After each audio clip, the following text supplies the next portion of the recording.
পৃথিবীর কোন কূপে আজও আসমানি ফেরেশতা হারুত ও মারুত বন্দী রয়েছেন? কোন অপরাধে মহান আল্লাহ তাআলা তাদের জন্য আসমানের দরজা বন্ধ করে দিয়েছেন? এক সুন্দরী নারীর ছলনায় পড়ে দুজন পূত পবিত্র আসমানি ফেরেশতার পরিণতি জানবেন আজকের এই ভিডিওতে। আহলে কিতাব অনুসারে নবী ইদ্রিস আলাইহিস সালামের সময়ে একবার আকাশ ও পৃথিবীর মধ্যবর্তী স্থান থেকে মহান আল্লাহ তাআলা পর্দা সরিয়ে দিয়েছিলেন। তখন পৃথিবীতে বসবাসকারী লোকদেরকে দেখতে পেল ফেরেশতারা। অবাক হয়ে আল্লাহ পাকের দরবারে ফেরেশতারা বলতে লাগলো, হে বিশ্বজগতের প্রভু, আমরা পাপের কাছাকাছিও যাই না, আপনার মহিয়ান গরিয়ান নামের জিকির করতে থাকি, অথচ এই মানব জাতিকে কত নিয়ামত দিয়েছেন আপনি, তারা কিনা পাপের মধ্যে ডুবে আছে। ছি, আমরা যদি তাদের জায়গায় থাকতাম তবে আমরা কখনোই আপনার বিন্দুমাত্র অবাধ্য হতাম না। আল্লাহ বললেন, হে আমার পবিত্র ফেরেশতারা, তোমরা মানব জাতির মতো সীমালঙ্ঘন এজন্যই করছো না কারণ তোমাদের মধ্যে ক্রোধ, লালসা, লিপ্সা এর কোনো কিছুই দেয়া হয়নি, কিন্তু মানুষকে পরীক্ষাস্বরূপ ক্রোধ, লালসা, হিংসা সবই দেওয়া হয়েছে। যদি এই জিনিসগুলো আমি তোমাদেরকেও দিতাম তাহলে তোমরাও একইভাবে পাপে লিপ্ত হতে। কিন্তু ফেরেশতারা বলল, না, আমরা কখনোই এটা করতাম না হে আল্লাহ। অতঃপর আল্লাহ তাআলা বললেন, তাহলে কি মানবীয় গুণাবলী দিয়ে তোমাদের মধ্য থেকে দুজন ফেরেশতাকে এ পৃথিবীতে পাঠাতে চাও? ফেরেশতারা জবাবে বলল, হে আল্লাহ, যদি আপনার হুকুম থাকে তাহলে আমরা অবশ্যই সেখানে গিয়ে আপনার ইবাদত গুজার বান্দাদের মধ্যে এক নিদর্শন হয়ে থাকতে চাই। আল্লাহ পাক বললেন, বাহ, ভালো তো, তাহলে অবশ্যই তোমাদের মধ্য থেকে সেরা দুজন ফেরেশতাকে নির্বাচন করো, যাদেরকে আমি মানবীয় গুণাবলী দিয়ে মানব আকৃতিতে পৃথিবীতে পাঠিয়ে দেব। সুবহানাল্লাহ। অতঃপর ফেরেশতারা তাদের মধ্য থেকে শ্রেষ্ঠ দুজনকে নির্বাচিত করে আল্লাহ রাব্বুল আলামিনের কাছে আরজি পেশ করল, যেই দুজনের নাম ছিল যথাক্রমে হারুত ও মারুত। এই দুই ফেরেশতার সাথে মানুষের স্বভাব ও লালসা, লোভ সবকিছু যোগ করে মানব আকৃতি দিয়ে আল্লাহ রাব্বুল আলামিন তাদেরকে পৃথিবীতে পাঠিয়েছিলেন। তারা দুজনই সুন্দর মানুষের সুরতে ব্যাবিলন শহরে এসেছিল এবং তারা সেখানে বিচারকের পদে নিযুক্ত হয়। যেহেতু তারা ফেরেশতা ছিল এবং তারা জাদুবিদ্যায় পারদর্শী ছিল, আল্লাহ পাকের তরফ থেকে বিশেষ কিছু কেরামত প্রদর্শন করতে পারত, তাই অল্প সময়ের মধ্যে ব্যাবিলন শহরে তারা জনপ্রিয় হয়ে যায়। তৎকালীন ব্যাবিলনের রাজা তাদেরকে বিচারক নিযুক্ত করেন। তারা তাদের ক্ষমতা বলে মানুষদের মধ্যে অত্যন্ত সম্মানিত ছিল। তারা দেখতে যেমন সুদর্শন ছিল, কাজে কর্মেও তারা শ্রেষ্ঠ ছিল। এই দুজন ফেরেশতা কখনোই মিথ্যা বলতো না, মিথ্যা বলার চেষ্টাও করত না। তারা সততার সাথে কাজ করত এবং তাদের মধ্যে অলৌকিক ক্ষমতা ছিল বলে বিচারক হিসাবে সরকার প্রধান তাদেরকে নিযুক্ত করে। অতঃপর সকল মানুষের মামলা মোকদ্দমার বিচার তারা করতে শুরু করে দেয়। একদিন এক রূপসী মহিলা এই দুজন ফেরেশতার কাছে এক মামলা নিয়ে আসেন। সেই নারী ছিল রূপে গুণে অসাধারণ। হারুত এবং মারুত ফেরেশতার কাছে এসে সেই সুন্দরী নারী তার ছলনাময়ী কণ্ঠে বলতে লাগলো, প্রিয় ফেরেশতাগণ, নিঃসন্দেহে আপনারা প্রভুর তরফ থেকে প্রেরিত আসমানি ফেরেশতা। আমার স্বামী আমাকে অনেক অত্যাচার করছে। আমি তাকে হৃদয় ছোঁয়া ভালোবাসা দিয়েছি, আর বিনিময়ে সে শুধু আমাকে অত্যাচার নির্যাতন করছে। আপনি তাদের বিচার করুন। এ কথা বলার পর সেই নারী অন্যদিকে তাকিয়ে বলল, আহা, যদি এই পৃথিবীর কোনো পুরুষ আমাকে আমার স্বামীর চেয়ে একটু বেশি ভালোবাসত। হারুত এবং মারুত এই মহিলার সৌন্দর্য, রূপ, গুণে এবং কথায় খুবই মুগ্ধ হয়ে গেল।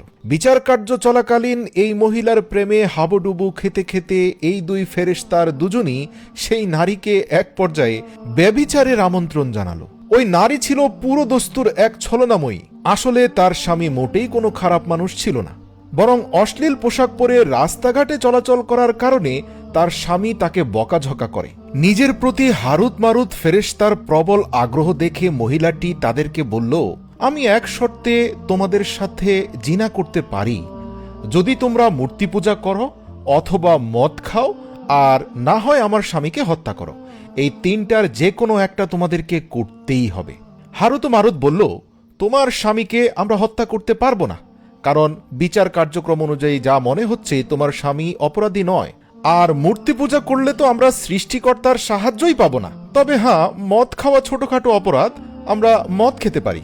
অতপর হারুত ও মারুত মদ পান করাকে ছোটখাটো পাপ মনে করে মদ পান করল এবং তারপর নেশাগ্রস্ত অবস্থায় তারা বড় ধরনের দুটি পাপ করে ফেলল। এর একটি হচ্ছে সেই নারীর সাথে ঘনিষ্ঠ হয়ে যাওয়া, আর দ্বিতীয় হচ্ছে আল্লাহ রাব্বুল আলামিন পৃথিবীতে তাদেরকে পাঠানোর সময় পুনরায় আকাশে উঠানোর একটা প্রক্রিয়া শিখিয়ে দিয়েছিলেন। সেই প্রক্রিয়াটা সেই নারীকেও তারা শিখিয়ে দিয়েছিল, যার দ্বারা সেই মহিলা আকাশে যাওয়ার সক্ষমতা অর্জন করে। যখন এই নারী সেই আমলের মাধ্যমে আকাশে গেলেন, তখন আকাশে উঠার নীতি ভঙ্গ করার অপরাধে আসমানের ফেরেশতারা আল্লাহ পাকের হুকুমে তাকে একটি গ্রহে রূপান্তর করে দেয়।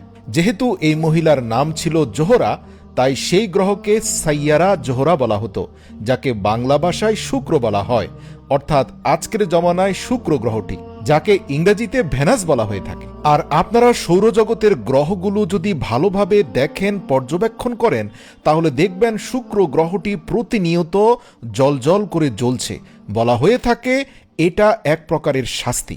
এদিকে আল্লাহ পাকের সীমা লঙ্ঘন করার অপরাধে হারুত এবং মারুত ফেরেশতাকে আল্লাহ রাব্বুল আলামিন সেই ইসমে আজম নামটি ভুলিয়ে দিয়েছিলেন, যেই ইসমে আজমের মাধ্যমে তারা আসমানে উঠতে পারত। অর্থাৎ সেই ইসমে আজমটি কাউকে শেখানোর ব্যাপারে নিষেধ করা হয়েছিল, কিন্তু মদের নেশায় তারা সেই নারীকে শিখিয়ে দিয়েছিল, আর ফলাফলস্বরূপ সেই নারীর কঠিন পরিণতি হয় এবং আল্লাহ রাব্বুল আলামিন হারুত মারুতের অন্তর থেকে সেই বিশেষ ইসমে আজমটি উঠিয়ে নেন এবং এই সীমালঙ্ঘনের শাস্তি হিসাবে তাদের ব্যাবিলনের এক গোপন কুয়ার ভেতরে উল্টো ঝুলিয়ে দেয়া হয়েছিল। আহলে কিতাবে বর্ণনা আছে, সেখানে তারা কিয়ামত পর্যন্ত বন্দী থাকবে। প্রিয় দর্শক, এটি আহলে কিতাবের রেওয়ায়েত। এই রেওয়ায়েতের ব্যাপারে ইসলামী বিশেষজ্ঞগণদের মধ্যে ভিন্ন মত রয়েছে। যেমন ইসলামী বিশেষজ্ঞ আল্লামা ইমাম সুয়ুতি রহমাতুল্লাহ আলাইহি এই ঘটনাকে 100% সত্য বলেছেন। আবার ইমাম ইবনে কাসির এবং ইমাম ফখরুদ্দিন রাজি এটাকে মিথ্যা এবং বানোয়াট গল্প হিসাবে প্রত্যাখ্যান করেছেন। এখানে আপনাদেরকে জানিয়ে রাখি, হারুত এবং মারুত ফেরেশতা সম্পর্কে পবিত্র কোরআনের 2টি স্থানে স্পষ্ট আয়াত রয়েছে। তবে এই আয়াতগুলোর মাধ্যমে হারুত এবং মারুতের বিশেষ কিছু কার্যপ্রণালী এবং তাদের বিশেষ কিছু কর্মকাণ্ড প্রকাশ পায়। পুরো ঘটনা পবিত্র কোরআনে স্পষ্টভাবে নেই। পুরো ঘটনাটি তাওরাত, জবুর, ইঞ্জিল কিতাবে ছড়িয়ে ছিটিয়ে রয়েছে। আবার ওই কিতাবগুলোর কিছু অংশ বিকৃত হলেও ঐতিহাসিকদের মতে কিছু অংশ 100% গ্রহণযোগ্য। আসুন এবার আমরা জানব হারুত এবং মারুতের সেই ঘটনাটি যেটা পবিত্র কোরআনের আয়াতের সাথে গ্রহণযোগ্য এবং অধিকাংশ ওলামাদের মতে সত্য বলে স্বীকৃত।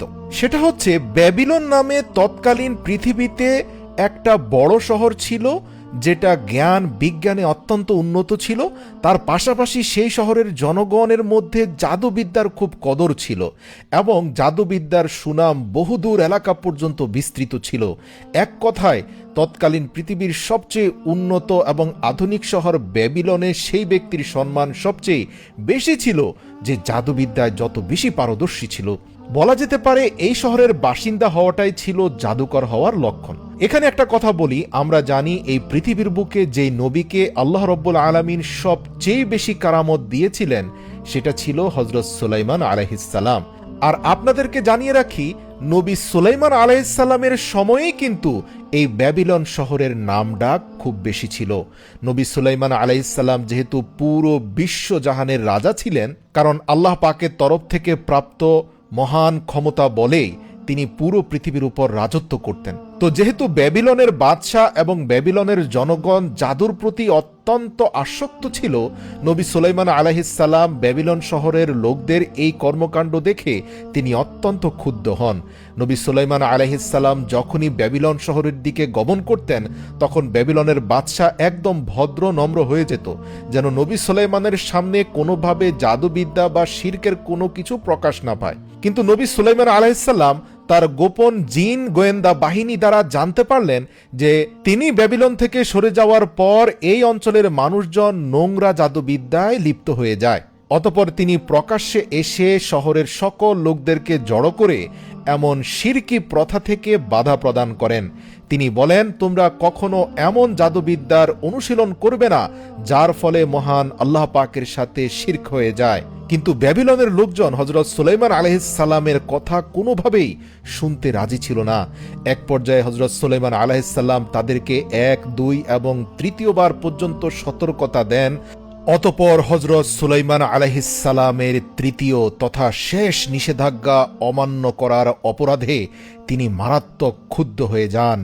তিনি তার বিশাল জিন বাহিনী নিয়ে ব্যাবিলনে উপস্থিত হন। তৎকালীন ব্যাবিলনের রাজা, প্রশাসনিক কর্মকর্তা, সেনাবাহিনী সহ প্রত্যেকটি জনগণকে গ্রেপ্তার করেন এবং জোরপূর্বক তাদের প্রত্যেকের ঘর থেকে জাদুবিদ্যার সকল বই বের করে নিয়ে আসেন এবং প্রকাশ্যে বলে দেন, আজ থেকে যত শিরকি বই পাওয়া যাবে তার জন্য কঠিন শাস্তির মুখোমুখি হতে হবে।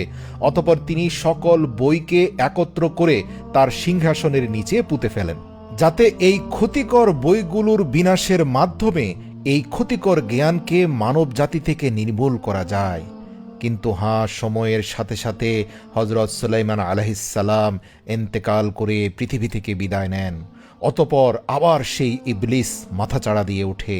2-1টি প্রজন্ম চলে যাওয়ার পর ব্যাবিলনের নতুন প্রজন্ম আসা মাত্রই শয়তান তাদেরকে এই বইগুলোর তথ্য দেয় এবং শয়তান প্রকাশ্যে ব্যাবিলনের জনগণকে বলে, আরে তোমরা তো জানোই না নবী সুলাইমান যে এত ক্ষমতার অধিকারী ছিল তার মূল উৎস হচ্ছে তোমাদের পূর্বপুরুষদের রেখে যাওয়া জাদুবিদ্যার বই, যেটা বর্তমানে নবী সুলাইমানের সিংহাসনের নিচে পুঁতে রাখা হয়েছে।